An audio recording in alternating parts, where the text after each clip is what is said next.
ఈరోజు మన మధ్య ఎవరైనా ఉన్నారా? ఒకవైపు నా జీవితంలో అనుకున్నది జరగలేదు, మరోవైపు నా జీవితంలో నేను ఏమైతే అనుకోలేదో, ఊహించలేదో అదే జరుగుతుంది. ఏం చేయాలో నాకు అర్థం కావటం లేదు, ఏమీ పాల్పోవటం లేదు.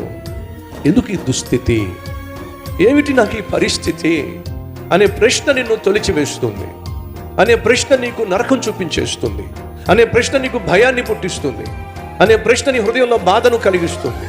ఆ ప్రశ్న నిన్ను, నీ మనసును తొలిచేస్తుంది. ఎందుకు నా పరిస్థితి అయింది? అసలు మన మధ్య ఎవరైనా ఉన్నారా అలా అనుకుంటున్న వాళ్ళు? అయితే వినండి, మీకంటే ముందుగా, మనకంటే ముందుగా యోసేపు అదే మార్గంలో వెళ్ళాడు.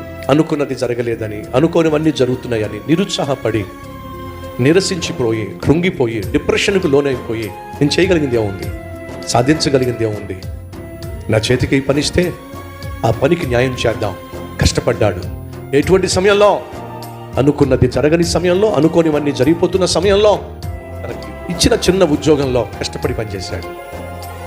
దయచేసి గమనించండి, ఈ ప్రపంచంలో గొప్ప గొప్ప స్థానానికి వెళ్ళిన వాళ్ళు, గొప్ప గొప్ప విజయాలు చూసిన వాళ్ళు వాళ్ళ జీవితంలో చాలాసార్లు ఫెయిల్ అయిపోయాను అని చెప్పేసి నువ్వు నిరుత్సాహపడిపోయి, నీరసించిపోయి ఒక మూలను కూర్చుంటే మరింతగా క్షీణించిపోతావు, మరింతగా కృంగిపోతావు, చేతగాని పడిపోతావు. బైబిల్ సెలవిస్తుంది, శ్రమ దినమున నీవు కృంగిన ఎడలా చేతగాని అయిపోతావు.